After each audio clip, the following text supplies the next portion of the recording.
também pequeno leme. Então veja que a língua, irmão, ela, aqui como leme, ela fala de direção.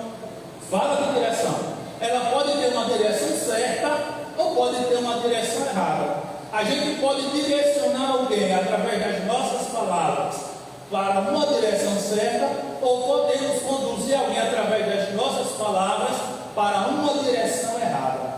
Então veja o cuidado tremendo que a gente tem que ter com a língua.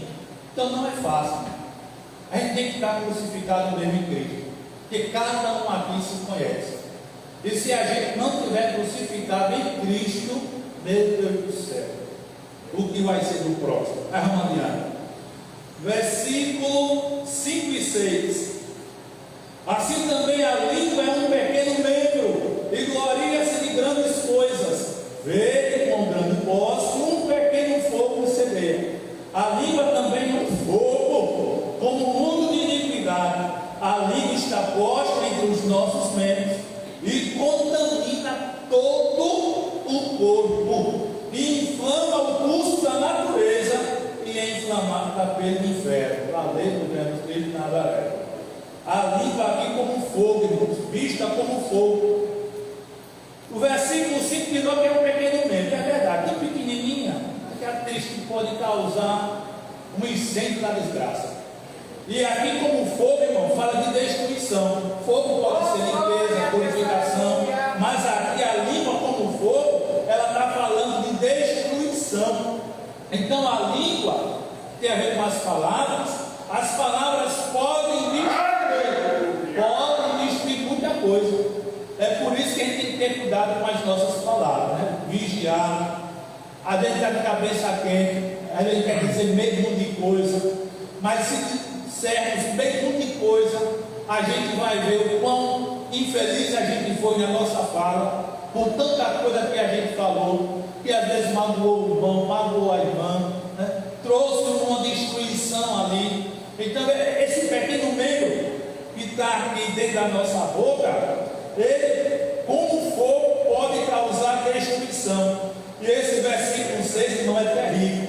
Quando diz que ela é como um mundo de iniquidade, a língua, mundo de iniquidade.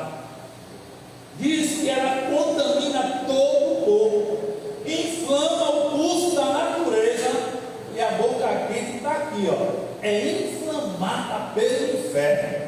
É inflamada pelo inferno. Então veja, meus amados irmãos, que a língua ela tem que estar realmente debaixo do sangue de Jesus Cristo, senão as destruições são variadas. Mas vamos adiante, a gente não vai se perder desse negócio não. Vamos para os versículos 7 e 8. Porque toda a natureza, tanto de bestas feras, bestas feras aqui são animais selvagens, como de aves, tanto de répteis como de animais do mar, se amansa e foi tomada pela natureza humana.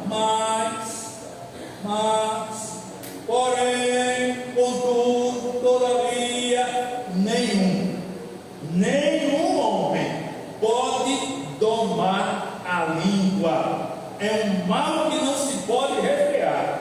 Está cheia de veneno mortal. Eita, meu Jesus Cristo. Só o sangue de Jesus Cristo para na nossa boca, na nossa língua. Então veja que a língua aqui, irmãos, ela é vista como indomável. Nenhum homem pode domar a língua. Isso implica em quê? Que devemos estar em constante vigilância. Devemos vigiar a nossa língua, irmão, para que as palavras não venham de jeito nenhum tomar outro rumo, para que as palavras não sejam venenos mortais. Então é preciso muito cuidado. E observe que a revelação bíblica é essa: nenhum homem pode, ninguém pode tomar. Ninguém pode tomar. Você é crente, você pode ter os 9 dons espirituais, você pode ser arrebatado todo dia para o céu, ver lá as maravilhas do céu, mas você nunca vai tomar a sua língua, nunca vai tomar esse pequeno membro. Triste, terrível, nunca vai, cheio de veneno. Se não for o sangue de Jesus Cristo na nossa língua, a gente está acabado. Cada um de nós estamos acabados. Tem que ter o sangue de Jesus Cristo na nossa língua. e vigiar. Vigiar, porque é terrível esse bichinho pequeno, viu? Esse membrozinho. Vamos adiante. Versículos 10 e 11. De uma mesma boca procede bênção e maldição. Meus irmãos, não convém que isto se faça assim. Porventura, dentre alguma fonte de um mesmo manancial, água doce e água amargosa, língua à vista como fonte. Veja aí, ó. Água doce pode vir de uma fonte e pode vir água amargosa de outra fonte. Então observe que a nossa língua pode produzir palavras boas ou palavras ruins. Aí tem que ver como está sendo a nossa fonte, né? A língua. Temos que pensar, parar um pouco para refletir e ver como está a nossa fonte, né? Língua. Que tipo de palavras elas estão produzindo? Água doce ou água amarga?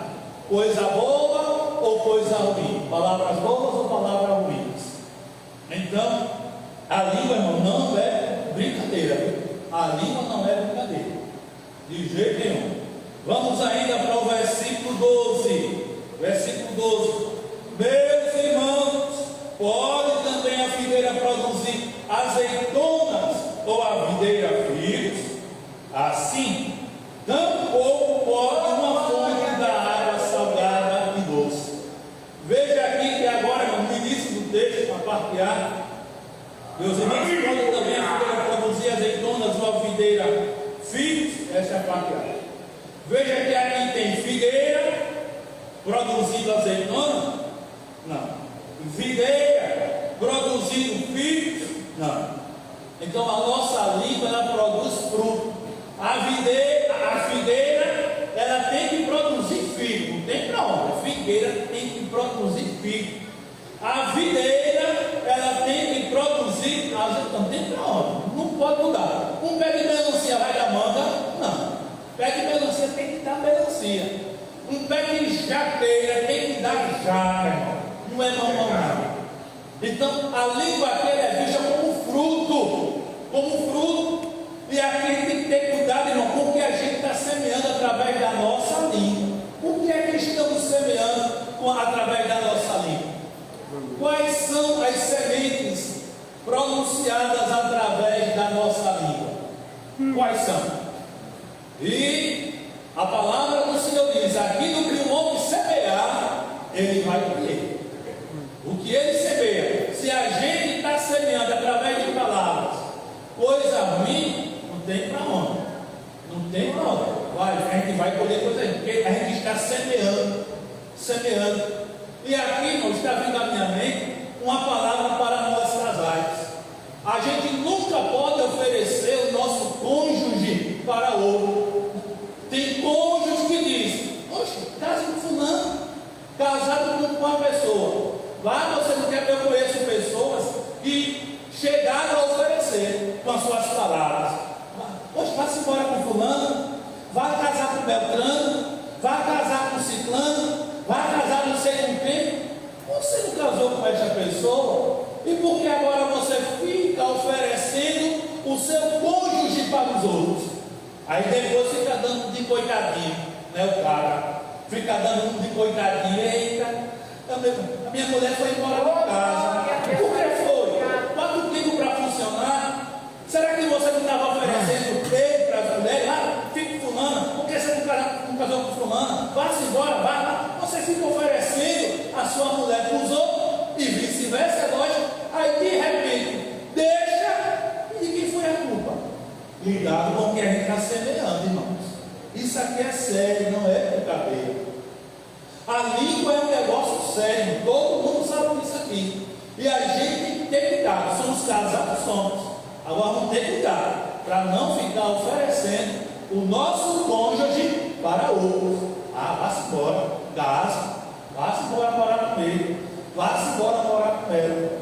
O sangue pode estar fervendo, irmão, na cabeça, mas que Deus necessita nos ajudar. Nós necessitamos, vamos dar as frases, nós necessitamos ser ajudados por Deus, que que mesmo em cabeça quente não, quente, o sangue fervendo, a gente não fique semeando coisas inconvenientes para o nosso cônjuge.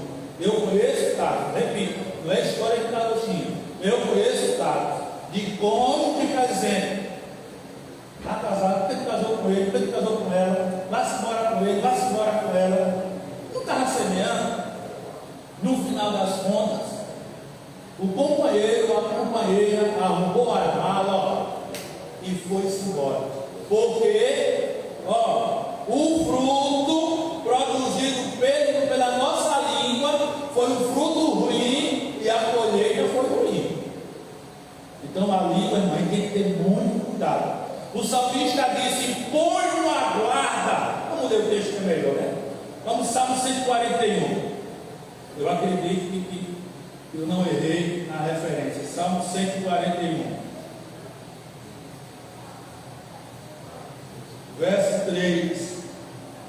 Salmo 141, verso 3. Veja só o que é que diz. Eu vou ler aqui para ficar em bom som. Coloca, ó Senhor, uma guarda à minha boca, guarda a porta dos meus lábios.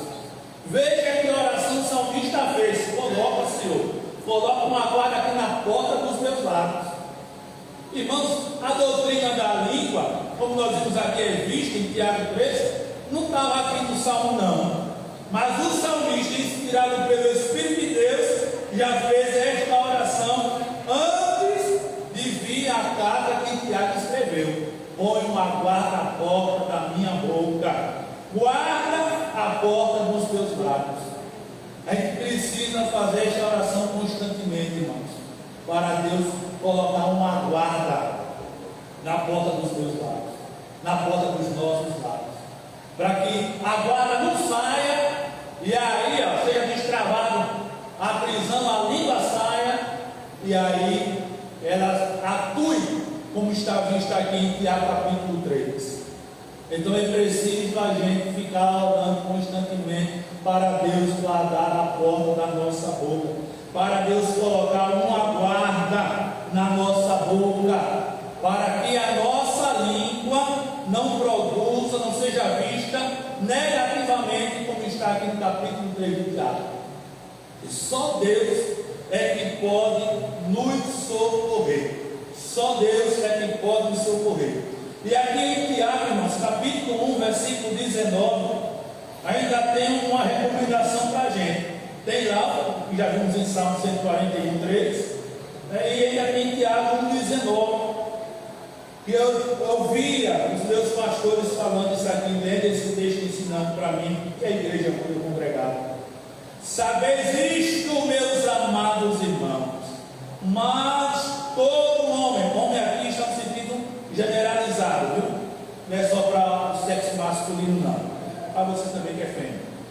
Mas todo o ser humano, vou mudar aqui, todo ser humano, seja pronto para ouvir, tardio para falar, tardio para se irar, longânimo para falar. Ou seja, não vamos ser tardio para falar, não. Vou dar uma resfriada, a língua está coçando, ela já está aqui, que é doidinha para sair da prisão. É o caso. Aí Jesus põe uma guarda, não me deixa falar, não me deixa falar, não, tenha misericórdia.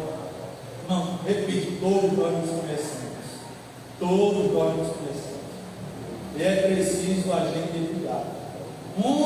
Às vezes, pessoas querem nos afrontar, né? Às vezes alguém quer nos afrontar, e a gente quer revidar com umas poucas e boas, e a gente fica ali, se travando, para não dizer muita coisa, porque senão vai causar desastres, pode causar destruição, né? Então eu já passei por algumas situações, você também certamente já passou por algumas situações que a gente ficou ali com a língua coçando para falar, mas que Deus ajudou a mim, Deus ajudou a você, e a gente não falou nada, e a gente ficou ali. Olha, irmãos, Deus permitiu eu passar por algumas situações na minha jovialidade. Deus permitiu, e eu entendo, compreendi, não de agora, mas compreendi há tempos atrás, que aquilo que Deus permitiu eu passar foi para que eu pudesse controlar um pouco a minha língua. Porque, repito, eu sei um pouquinho do meu temperamento, conheço. E se eu der vazão à língua, em umas palavras, eu sei que eu pego bonitinho. Eu pego feio, não tem ninguém pegando comigo, eu pego feio mesmo. E eu passei algumas situações, aquelas situações que eu passei na minha jovialidade, foi Deus me ensinando que eu tenho que engolir, ficar ali, me matando por dentro, para não abrir a boca e falar muita coisa. Mas o santo é de barro, como diz Tiago, ninguém pode dominar a língua. E às vezes eu e você vacilamos. Eu e você vacilamos às vezes. Mas o que cabe a nós é pedir perdão a Deus. Meu Deus, eu pequei, me perdoe, porque a minha língua falou que não devia. Foram palavras inconvenientes, Senhor. Então me perdoe. Todo cuidado não é necessário para não ofender a moral de ninguém. Todo cuidado é necessário para não ofender a moral de ninguém. Querer chamar pessoas com palavras de baixo calão, seu sangue pode estar fervilhando, mas todo cuidado é pouco para não ofender a moral do seu bem. Ninguém quer ter a sua moral ultrajada, ninguém quer ter. Então todo cuidado é pouco, seja dentro de casa, seja no trabalho, seja na rua onde você mora, em qualquer lugar, irmãos. Temos que ter cuidado para não ultrajar, para não manchar a moral de ninguém, porque moral é coisa boa e a gente não pode macular a moral de seu ninguém. E a gente precisa ter cuidado com a nossa vida. Todos nós, ninguém está fora não, todos nós aqui precisamos ter cuidado com a nossa língua. Mas vamos adiante, somente uma pincelada. Se fosse um culto de doutrinamento só sobre a língua, hoje não ia dar, porque a gente ia ver outro negócio também. Mas que Deus ajude a mim, que Deus ajude a cada um de vocês a lutarmos para que Deus coloque uma guarda na porta da nossa boca e a gente seja mais do que vencedor. Vamos para o versículo número 56, Tiago capítulo 4. Tiago capítulo 4.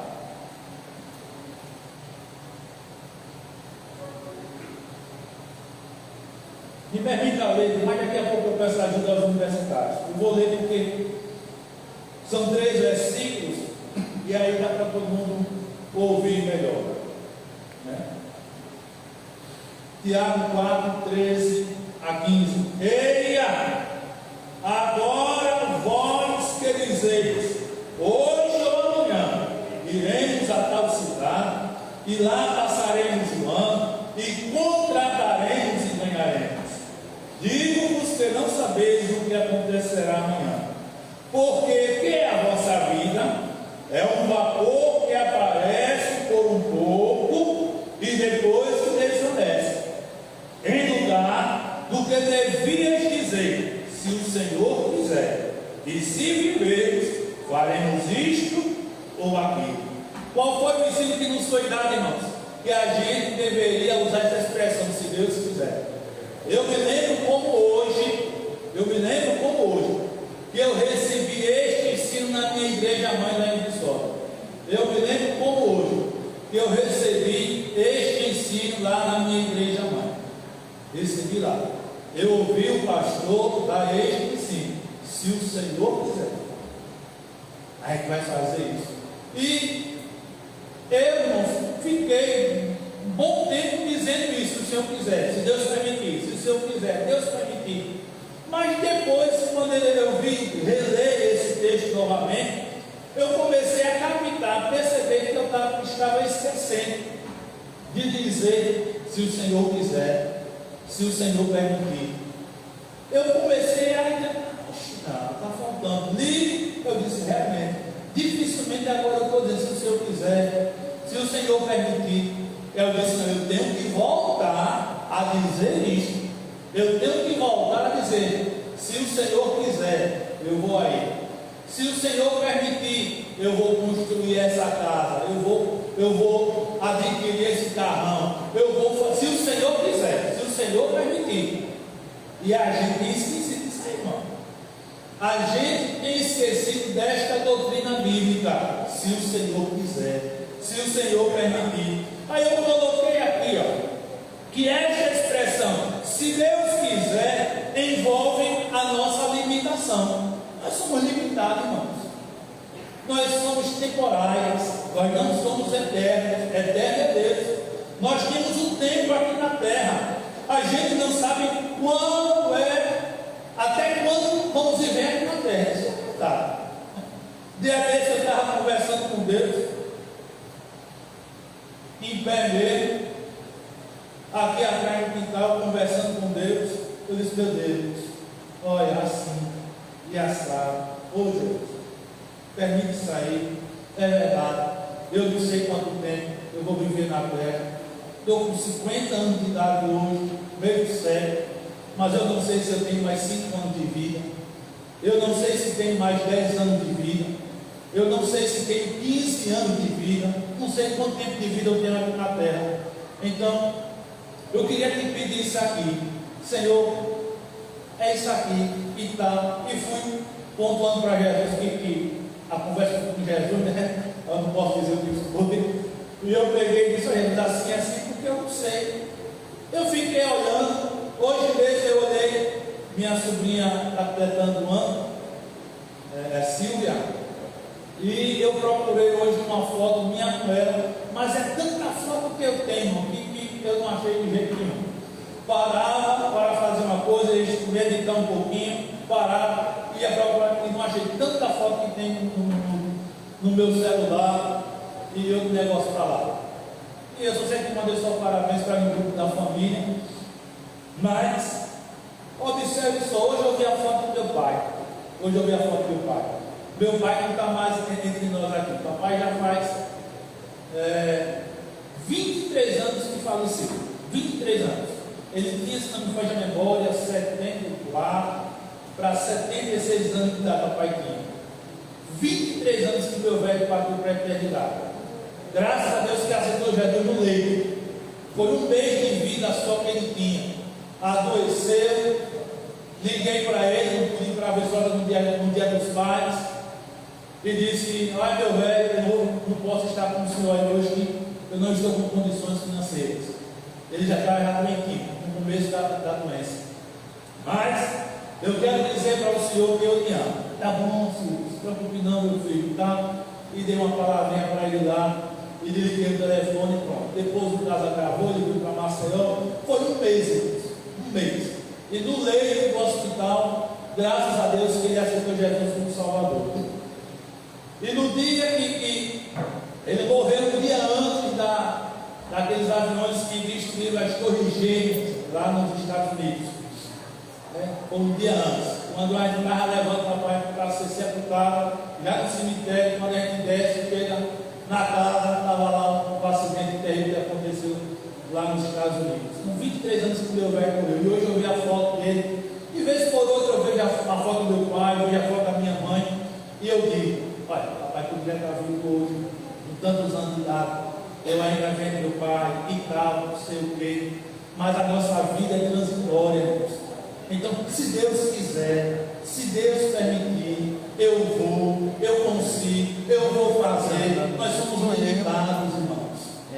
O salmista disse: ajuda, vamos parafrasear a escrita do salmista: Senhor, dê-me um coração sábio, me ajude a ter um coração sábio, para que eu possa fazer as coisas dentro daquilo que o Senhor tem permitido. Vamos parafrasear o texto sagrado, porque a gente não sabe o nosso tempo de vida aqui na terra.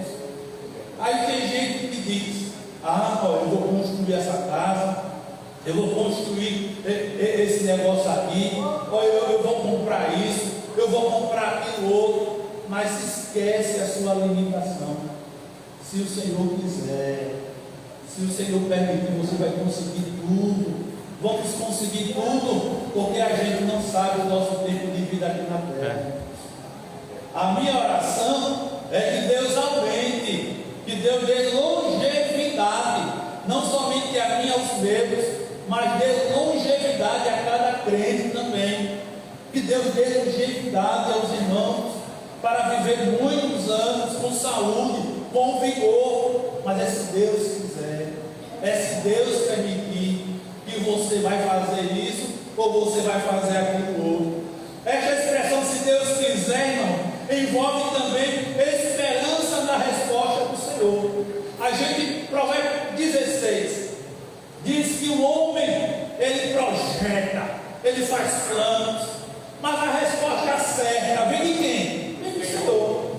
Então, se o Senhor quiser, envolve esperança na resposta certa de Deus. A resposta certa vem de Deus. Aleluia.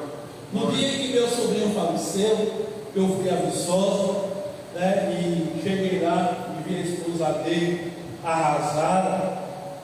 Eu não tinha palavras para dizer a ela, e ela pedindo para que eu fosse na igreja, junto com outros irmãos, orar para Jesus ressuscitar meu sobrinho. Eu disse: isso é só se Deus quiser, é se estiver na vontade de Deus, não é no nosso querer, é se Deus quiser, se Deus permitir, não é no nosso querer. E ela disse: Silvio, ele tinha muitos projetos, ele tinha muitos planos, e agora foi tudo-se embora. É porque a resposta certa vem do Senhor.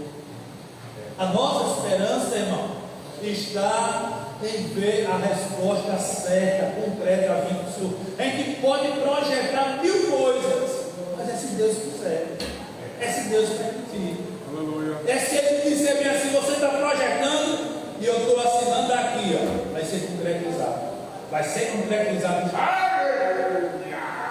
A gente esquece que somos passageiros na terra. A gente pensa que somos eternos. Eu sei que você pensa, porque também eu penso que sou eterno.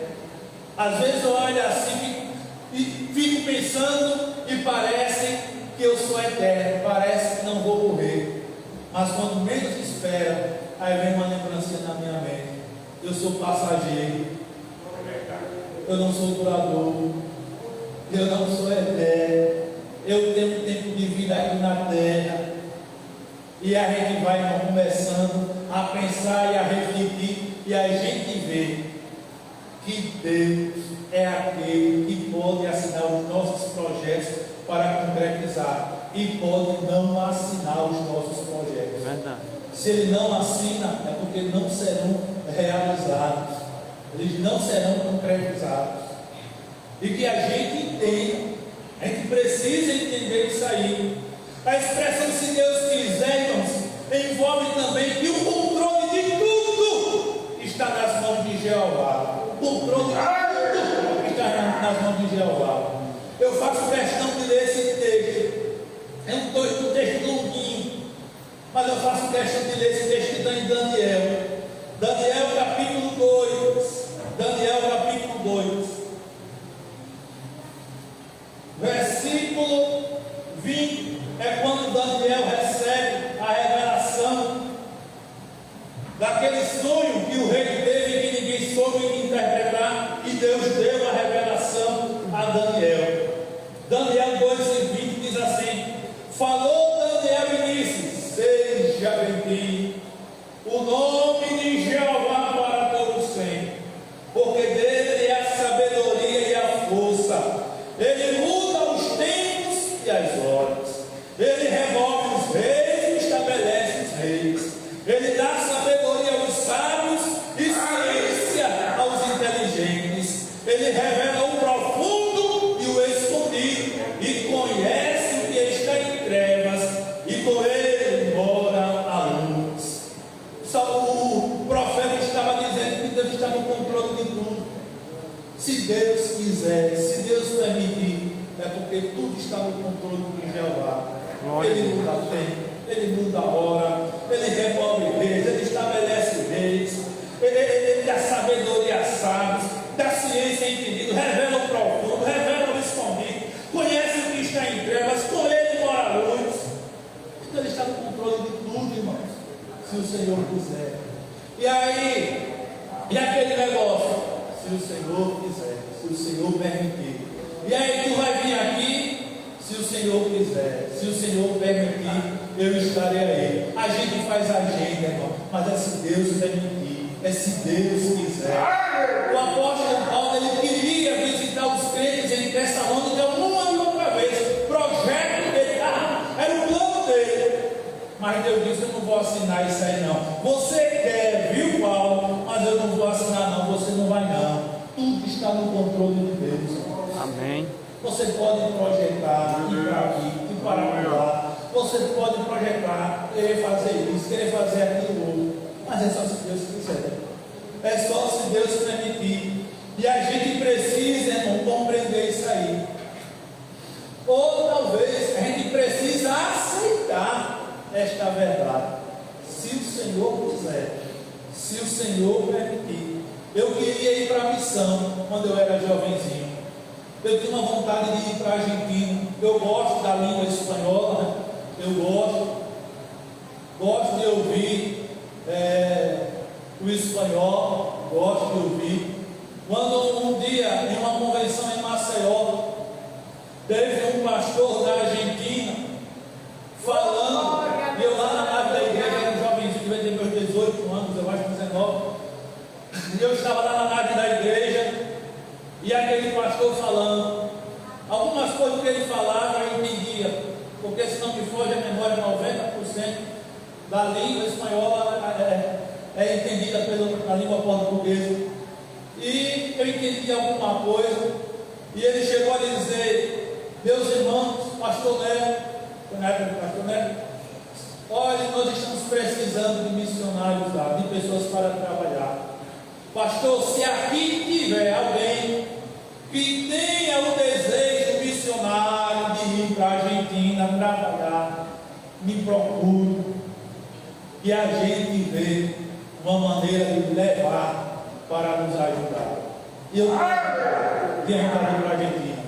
Quando se cantava aquele Deus é que fala: eu quisera ir ao campo missionário, eu quisera, Senhor, ir a proclamar. É isso que mexia comigo. Eu disse: eita Jesus, acho que eu vou para a Argentina, eu vou lá fazer missões. Mas irmãos, na realidade não era projeto de Deus. Eu só tinha desejo. Uma coisa é desejo, outra coisa é a vontade de Deus, é Deus querer que a gente vá. E eu não tinha essa chamada missionária, era somente na linguagem, era um fogo de palha, eita eu vou, mas não era um fogo oriundo de Deus, era algo passageiro. Mas meus amados irmãos, é só se Deus quiser, que eu não quis não que eu fosse. Deus não queria, Deus não permitiu, porque tudo está no controle de Deus. Eu queria ir para o Pará, saí do interior, cheguei em Maceió, já disse para vocês uma vez, eu vou embora para o Pará. Mas irmão Lourdes, de saudosa memória, esposa do saudoso pastor Manuel Francisco, que foi pastor aqui em Chechel, aqui era ligado a Chechel na época, e ele morou aqui nesta casa. E a irmã Lourdes disse: Silvio, você vai fazer o que lá no Pará? Ninguém me conhece, você vai começar do zero, Silvio. O povo aqui em Alagoas já lhe conhece. Fique por aqui, deixe Deus agir, deixe Deus trabalhar, não fique por aqui. Não fique para não. Eu ouvi o conselho da irmã Lourdes, pesei, vi que era verdade que ela estava falando e fiquei. E realmente, se eu fosse para o Pará, eu ia começar do zero, ser conhecido pelos irmãos da igreja, ser conhecido pelos pastores. Eu sei que Deus tem um negócio, tudo se concretiza, mas Deus não queria que eu fosse para o Pará. Deus queria que eu ficasse aqui em Alagoas, que é se Deus permitir, é se Deus quiser. Eu vou embora de Campos Frios, é se Deus quiser. Você pode projetar o que você quiser. Eu vou embora daqui, que eu não gosto desse lugar, que não tem o que ofertar. É se Deus quiser, é se Deus permitir. Porque se você colocar o carro na frente dos bois, é desgraça para você. Então tudo tem que ser feito, irmão, na direção de Jeová. Tudo tem que ser feito na direção de Jeová. Tudo tem que ser feito, porque Ele está no controle de tudo, irmão. Então, se Deus quiser, se Deus permitir, e é quiser, irmãos, envolve também o quê? A incerteza da nossa parte sobre o amanhã. A incerteza da nossa parte sobre o amanhã. A gente não sabe o que o amanhã nos espera. Ora, Deus pode lhe tirar daqui e lhe mandar para outro lugar. Deus pode, com certeza. Deus pode lhe tirar daqui e lhe mandar para o Japão, lhe mandar para os Estados Unidos, lhe mandar para o Canadá. Ele pode, ele está no controle de tudo, mas a incerteza, a gente não sabe o que amanhã nos produzirá. Mas só Deus sabe. É por isso que a gente deve voltar a dizer: se Deus quiser, se Deus permitir. E aí, tu fizesse a entrevista lá do trabalho, fiz a entrevista aí, tu vai para saber, se Deus quiser, se Deus permitir. Eita, tu fez a prova do concurso, fiz, e aí vai passar, se Deus quiser, se Deus permitir. Tudo na nossa vida é se Deus quiser, é se Deus permitir. E sejamos sinceros, nós estamos, permita-nos assim a totalidade, não permita, por favor, mas nós estamos esquecendo de usar essa expressão, se Deus quiser, se Deus permitir. E a gente precisa rever, irmãos, a gente precisa rever isso aí. Vamos colocar novamente, se Deus quiser. Eu estou com uma agenda para ir para sexta-feira agora, se Deus quiser, olha. Eu estou com uma agenda para ir aqui na destilaria. É uma festividade de senhores, já está agendado já há alguns dias, né? Pastor, e aí, se Deus quiser, se Deus quiser, eu estarei por aí. Se Deus quiser, eu chego aí. Tem outra agenda aí com a Santa Ceia no mês de outubro. E aí dá certo, se Deus quiser, eu chego aí. Se Deus quiser, eu estarei aí para comungar com vocês no culto de Santa Ceia. Então a gente precisa voltar a dizer isso aí, se Deus quiser. Eita, tu vai casar com fulano se Deus quiser. Se Deus quiser. Porque casamento se acaba até na porta do altar. Tem gente que acabou o casamento na porta do altar. É melhor acabar na porta do altar do que depois que dizer, eu vos declaro marido e mulher, pronto. Aí a desgraça está feita. Né? Porque alguma coisa aconteceu.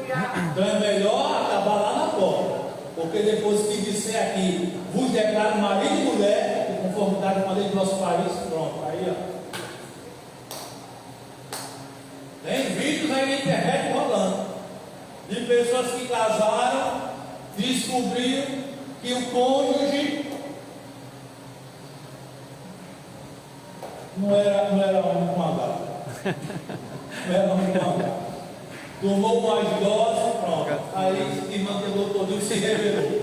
Estava oculto, viu o papai, quando tomou as doses, se revelou. A noiva quando viu, pronto. Eu vou levar no marido e mulher, até que a boca do São Paulo. Tem tanto vídeo aí rolando na internet. Casos verídicos, realmente, pessoas que acabaram o casamento na porta do altar. Porque senão seria uma desgraça o casamento na vida daquela pessoa. Então, se você namora, se você está noivo, lógico, ninguém deve noivar, irmãos, na folia. Eu estou namorando, tá? Namoro, a fase de conhecimento, estou conhecendo a pessoa, estou conhecendo a pessoa ali e tal. Então, você está conhecendo os gostos da pessoa, o jeito daquela pessoa. Você vai conhecendo um pouquinho mais preservada daquela pessoa. E você vice-versa, não, seja macho e fêmea, né? O homem e a mulher vai se conhecendo ali e tal. E para chegar ao noivado, você tem que chegar consciente. Você tem que chegar preparado psicologicamente. Você tem que chegar realmente certo de que aquela pessoa é a pessoa escolhida por Deus para ser seu cônjuge. Eu vou casar na folia. Todo mundo está casando, eu vou casar na folia. Não caso na folia, não. De jeito nenhum, busque a Deus. Busque a Deus, meu Deus, será que essa pessoa é a que designaste para mim, Senhor? Será que ela é, que ele é a pessoa que escolheste para mim? Porque muitos hoje em dia não querem saber mais de buscar a Deus dessa questão. Não quer saber se Deus permitir, não. Não, Deus permitir, eu caso na hora. Se Deus quiser nada, eu caso na hora. Aí meu ponto já passou. Por que isso?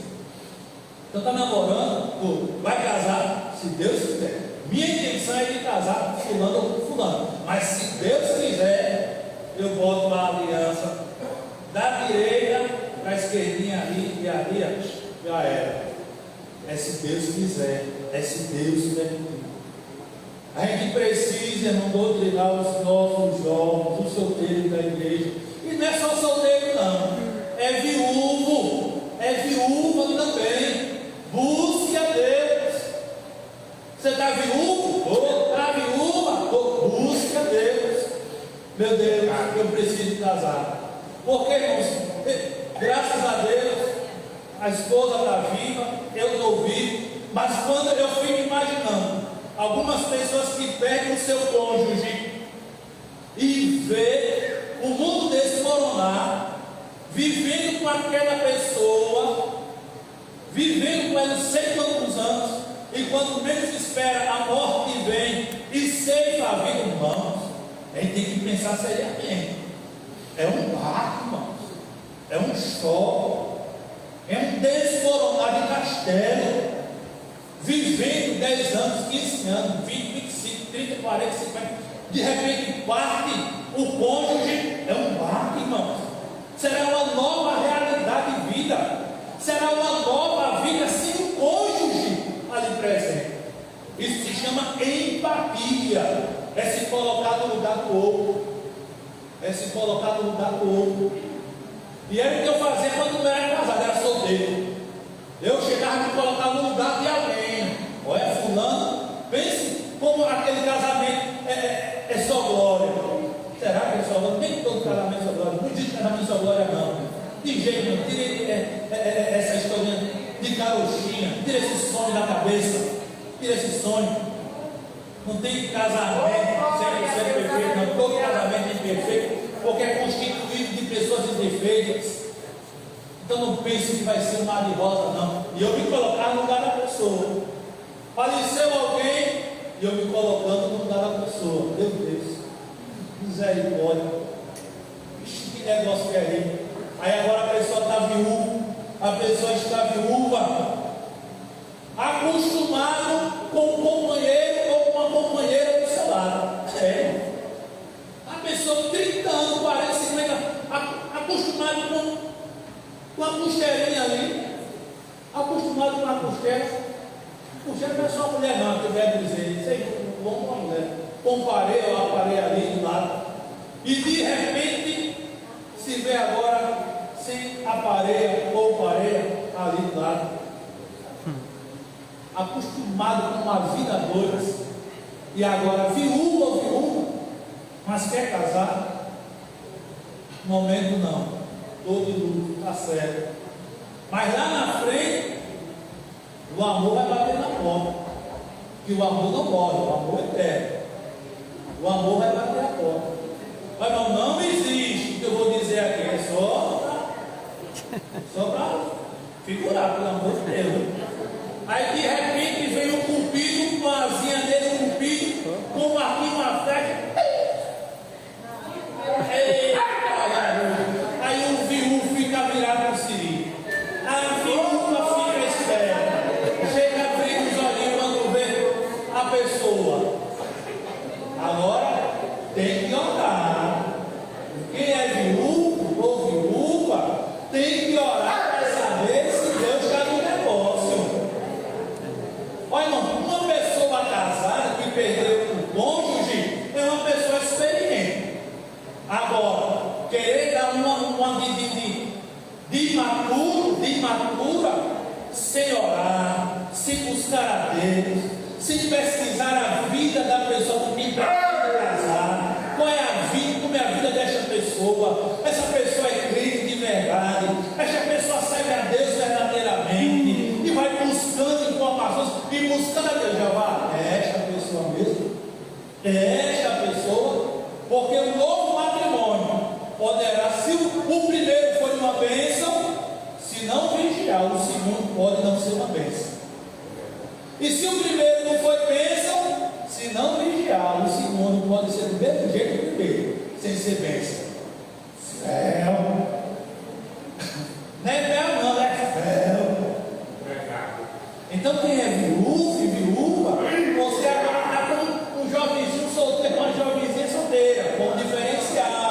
experiente, que tem que buscar a Deus para saber se aquela pessoa é a pessoa designada também por Deus para ser o seu companheiro ou a sua companheira. E outra, tem que buscar no que seja no Senhor, disse Paulo, que seja no Senhor. Vai casar, você é solteiro, sou solteira, sou, então case-se no Senhor. É viúva, sou. Case-se no Senhor. Case com alguém da mesma fé. Case com alguém salvo. Mas não bebe, não fuma, não se prostitui. Eu conheço desde pequeno. Foi meu vizinho ou minha vizinha aqui em casa. Eu conheço. Homem, busque a Deus, ore a Deus. Veja se está na direção de Deus. Seguro morreu de velho. Então tem uma palavrinha para isso. Quem não vê palavra para viúva na igreja, não? A gente só vê palavra para quem é casado ou para quem está solteiro. Mas para quem é viúvo, receba. Eu vou fazer como diz o sacerdote: palavra do Senhor. É palavra do Senhor. Receba. Quem é viúvo, receba.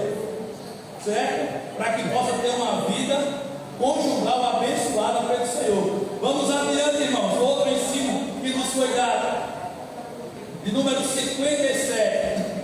Vamos para a 1 Pedro. Estamos terminando, irmãos. Graças a Deus. Só falta mais um pouquinho. São 75. 1 Pedro 1:12. Eu acho que vocês já ouviram a história de um pastor que chegou em um campo e disse: irmãos, vamos ler aqui João 3:16, no culto de doutrina. Aí todo culto de doutrina, João 3:16, só dava João 3:16. E os crentes se aperrearam e falaram com o pastor presidente. Ele disse: pastor, tire esse pastor daqui, porque ele não tem o que ofertar a gente, não. Ele só lê o texto, é só aquele texto, E o pastor perguntou: qual é o texto que ele lê? João 3:16. Então leia para mim. Eu disse: eu não sei, pastor. E lendo direto para o pastor. Eu estou aqui já, parece que não sei se são 4 meses. É porque teve alguns cultos que não foram transmitidos, mas parece que está entre 4 a 5 meses. A gente lendo aqui Timóteo 3:14. Permanecer naquilo que nos foi ensinado. E eu não sei se tem alguém aqui que já está agoniado. Meu Deus do céu, o pastor não vai sair disso, não. Eu não sei. Será que o pastor não vai sair desse negócio? É só ele sair. Ô meu Jesus Cristo, não tem outro texto não que o pastor lê. Não tem outro irmão. O texto é um só. Mas sejamos sinceros. A revelação que Deus tem nos dado, ela tem levado a gente por caminhos variados. A revelação que o Senhor tem nos dado, ela tem nos levado por caminhos variados. Ensinos variados, como estamos aqui, né? Ensinos que nos foram transmitidos. Já estamos vendo o quê? 57 ensinos que nos foram transmitidos. Quem sabe ensino deste aqui que você já estava esquecido? Quem sabe? E desse, vou usar uma expressão chula que se diz aí agora, e desse lenga-lenga, do mesmo texto, dos ensinos que nos foram transmitidos, aí você está revendo o que você aprendeu, desse lenga-lenga que você pode dizer. Então, está aí. 1 Pedro, irmãos, capítulo 1:12, diz assim: aos quais foi revelado que, não para si mesmos, mas para nós, eles ministravam estas coisas que agora vos foram anunciadas por aqueles que, pelo Espírito Santo enviado do céu, vos pregaram o Evangelho, para as quais coisas os anjos desejam bem atentar. Qual foi isso que foi me transmitido um dia, e quem sabe para você também? Que os anjos queriam pregar o Evangelho. Que os anjos queriam pregar o Evangelho. Eu ouvi este ensino extraído aqui, ó. Para as quais coisas os anjos desejam bem atentar. E uma vez eu ouvi esse ensinamento. mais uma vez. Os anjos queriam pregar o Evangelho. Quem sabe os anjos disseram: Jeová, olha, nós queremos pregar o Evangelho, as boas novas, nós queremos ir pregar na terra, as boas novas, Jeová. Aí Jeová fez: não, de jeito nenhum, de jeito nenhum, vocês não vão pregar o Evangelho na terra, não. Irmãos, os anjos tiveram tantas atividades. Um anjo anunciou a Zacarias que a oração dele foi ouvida e aqui a mulher agora estava prenha. Pronto. Olha, uma mulher está buchuda, a tua oração foi ouvida. Zacarias, um anjo. Eu disse: vai lá, anjo, comunica a Zacarias lá que a oração foi ouvida e que Isabel está prenha. Vai lá, diz a ele lá. E o anjo desceu e entregou a mensagem. Anjo, irmão, chegou, removeu a pedra onde Jesus estava sepultado lá no túmulo, removeu a pedra, e não era uma pedrinha leve, não, era uma pedra pesada. Mais de 2 homens era necessário para rolar a pedra. E um anjo só pegou, quem sabe, vou dizer aqui, só com o dedinho de cabelo pegou aqui, ou quem sabe assim, e a pedra rolou.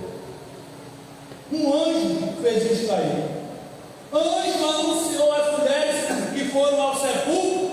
Anjo anunciou às mulheres: olha, vocês estão procurando quem aqui? Jesus o Nazareno? Vocês se esquecem do que ele disse? Ele ressuscitou, está aqui, mas não. Então os anjos, irmãos, tiveram várias atividades. E quando Jesus vier em glória, a Bíblia diz que os seus anjos virão juntamente com ele. Virão juntamente com ele. Agora, pregar o Evangelho, não. Vocês não vão pregar o Evangelho, não. Irmãos, anjo não tem paciência, não. Olha a gente que vai quando prega o Evangelho, quando vê alguém falando uma besteira, o sangue da gente infere. E a gente, vamos mandar essa pessoa procurar o lugar dele. Olha os aleluia. Já vou dizer umas verdades. Vamos lá, eles ficam assim, querem dizer um negócio. E os anjos? Era só chamar de bode um anjo. Olha a espada de Jeová no teu pescoço. Anjo não ia ter paciência, não, como a gente tem, ofertada por Deus para pregar o Evangelho. Anjo, ele também, ele não passou pelo estado que a gente passou. A gente pecou. Vale se salientar que os anjos que pecaram, eles não têm mais perdão, irmãos. A terça parte dos anjos que seguiu a Satanás, nem Satanás, nem esta terça parte tem mais perdão deles. Todos eles estão condenados ao juízo eterno, ao lago de fogo. Todos eles não tem mais perdão para eles. E os anjos, irmão, querendo pregar o Evangelho, olha, se arrepende. Você sabe o que é arrependimento? Sei não, mas se arrepende. Olha, se converta. E tu, anjo, sabe o que é se converter? Sei não. Irmão, só quem sabe o que é se arrepender. Só quem sabe o que é se converter. Só quem sabe o que é ser justificado. Só quem sabe o que é ser reconciliado, ser perdoado, ser colocado dentro de si o Espírito Santo, ser escrito o seu nome no livro da vida, sentir o gozo da salvação. Só quem sabe disso aí são os seres humanos. Somos nós. Somos nós.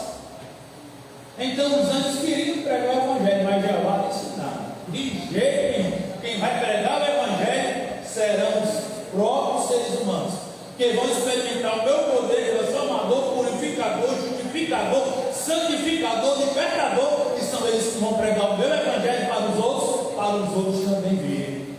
Então a gente aprendeu isso, que os anjos queriam pregar o Evangelho, mas Jeová não deixou de jeito nenhum. E por isso, vamos ficar em pé, encerrar o trabalho com oração ao nosso Deus, e que a gente continue pregando o Evangelho com a nossa vida, através da pregação, através do louvor, através de versículos bíblicos, e a gente continue pregando o Evangelho como Deus assim quer. Vamos orar com o diácono Clexo. Oração pela irmã Leni, está Manda-me usar para Manita no Recife. E por tantos outros que estão aparecendo. Alguém tem um pedido especial? Valdecir. E aí, está se recuperando, pai? Está se recuperando ele, graças a Deus, né? Mãe Elma? Mãe Elma, Pedro. Quem? A mãe do irmão? Olha, irmãos, eu vou aproveitar, não estou batendo vocês em pé, não. Existe uma clínica em Recife chamada Undiato, acho que é Undiato. Eu compartilhei ela no meu Instagram. E essa clínica é justamente para pessoas que têm problema de diabetes. E eu descobri essa clínica através de um humorista, o Pardal. Não sei se o nome dele é Pardal, sim. Ele era de João Pessoa. E ele, no Instagram dele, compartilhou essa clínica. E tem um velhinho que faz comédia com ele. E esse velho está com problema e foi para lá se tratar e está se recuperando. É que a pessoa entra numa câmara bariátrica, 100% de oxigênio puro, e muita gente não precisou ter o membro amputado. E foi completamente resgatado, a circulação voltou a ativar, e eu não sabia dessa clínica. Então, vocês compartilhem isso aí, irmão. É uma coisa que tem que compartilhar com força mesmo. Porque às vezes a pessoa não sabe, mas uma clínica dessa dá para salvar muita gente e não ter nem, seja o pé, seja o for amputado do seu corpo, certo? Nós vamos orar pelos enfermos. E quinta-feira, irmão, não percam o culto de gratidão. Venham, que o churrasco já vai começar a ser assado e você não pode perder. Venha para ouvir a palavra e depois você come o churrasco. Amém. Só Deus compartilhou. Reforçamos, irmão, ódio por cada um que estão enfermos, que estão nos hospitais, sabemos que não é fácil, mas o Senhor, Ele pode fazer um milagre para um podemos. A nossa oração pode chegar até lá e Deus pode solucionar o problema de cada um que está lá. A Senhora, Senhor nosso Deus, Pai, que está no céu, queremos a Ti, ó Deus, nessa noite, ó Pai, te agradecer, Senhor, pela oportunidade que o Senhor tem nos dado, Senhor, de estarmos aqui, ó Deus, em Tua presença. Por tudo nessa noite, ó Deus, que foi falado através do Teu servo, ó Deus, ministrando, Senhor, a Tua santa e poderosa palavra, Senhor. Por tudo, ó Deus, por todo ensinamento, ó Deus, que foi falado nessa noite, que nós, ó Deus, aprendemos da Tua parte, Senhor. Ó Deus, que o louvor, ó Deus, que foi louvado, que o Senhor nessa noite, ó Deus, possa receber, ó Deus, a nossa gratidão, o nosso louvor, Senhor. Pai, em nome do Filho amado, ó Deus, queremos, ó Deus, nesse momento, ó Pai, te apresentar, Senhor, a cada um dos teus servos, ó Deus, que estão hospitalizados, Senhor, que estão, ó Deus, enfermos, ó Deus, no leito de um hospital, Senhor. Mas, ó Senhor Jesus Cristo, nós cremos, ó Deus, assim como a Tua palavra nos fala, ó Deus, que através, ó Deus, da oração do justo, pode muito seus efeitos, ó Pai. E cremos, ó Deus, e confiamos, ó Senhor, que através da oração desta igreja, Senhor, o Senhor possa, ó Pai, enviar os Teus anjos, que o Senhor possa, ó Deus, estender, ó Deus, esse milagre, Senhor, que os Teus servos, ó Deus, esperam, Pai. Deus, em nome de Jesus, ó Pai, que o Senhor possa, ó Deus, restaurar, ó Deus, estabelecer a saúde, ó Pai, de cada um, Senhor, que está enfermo, ó Deus. Que a cada um, ó Pai, possa, ó Deus, chegar aqui, ó Pai, te agradecendo pelo milagre, Senhor. Deus, em nome do Teu Filho amado, Senhor, nós te pedimos e te agradecemos, em nome de Jesus. Que o amor de Deus, a graça do Senhor Jesus Cristo, as doces e eternas consolações e a comunhão do Santo Espírito de Deus sejam com todos e todos dizem.